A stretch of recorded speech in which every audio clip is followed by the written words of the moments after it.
Hi! Real talk tayo ngayon. Ang video na to ay para dun sa mga asawa ng Korean, mga F6 visa or kahit hindi F6 visa, basta asawa ng Korean na nag-a-aspire na maging Korean citizen. So, sa ngayon, F6 pa lang kayo and kasulukuyan pa kayong okay pa naman yung pagsasama nyo ng inyong asawa, kasal pa kayo.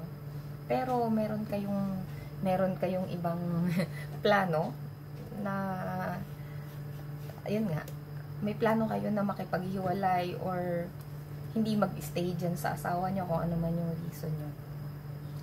Ito lang guys ha, hindi ko kayo tinuturuan ng kung ano mang masama. Ang sa akin lang, sabihin na natin, hindi naman lahat ng tao kaya pumunta sa Korea or nag-asawa ng Korean because of love, diba? Aminin, ginamit nyo din yung inyong utak, diba? Naging wise din kayo, nag-asawa kayo ng Korean para mayahon ang inyong pamilya sa kahirapan or gusto nyong maiba naman yung inyong environment, something na ganyan. Hindi lahat love or hindi lahat saya-saya ganun. Pero pagdating nyo dito, so iba yung ine-expect nyo dun sa reality na inabutan nyo. So, nandyan kayo, may mga anak na kayo. So, yung iba nagtitiis na lang and iniisip na mag-Korea na. And then, dahil nga sa lungkot and sa ganyan, meron ng mga side chick, or basta yung may mga ganun na. So, yan. Guys, ito ha. Ang sinasabi ko lang. Anong pinagkaiba na magpapa-Korean ka na okay pa yung marriage nyo or hindi pa kayo hiwalay ng asawa nyo at hiwalay na kayo sa asawa nyo? Unang-una, kapag okay pa yung marriage nyo nung inyong asawa, pag nag-apply kayo ng citizenship, hindi, mahirap man, pero hindi ganun kahirap. Kasi privilege nyo na hindi na mag-take ng written exam or kahit hindi na kayo mag-take ng KIIP or yung KIP na tinatawag or sa Hetong HAP program, hindi nyo na kailangan mag-take ng course na yon. So, prepare nyo lang yung mga documents na kailangan, mga required documents, and then, hintayin nyo na lang na tawagan kayo for interview. So, ganun lang yung process. At the same time, kapag naman hiwalay kayo sa asawa nyo, wala na kayong asawa, divorce na kayo na nag-apply kayo ng citizenship, mas mahirap. Kasi, required kayo na mag-take ng KIP or ng KIIP. And medyo mahirap yun kasi kailangan yung mag-take ng exam. Hindi naman kayo agad dun, magja-jump agad kayo dun sa citizenship course na hindi. Kailangan nyo munang dumaan dun sa Junggan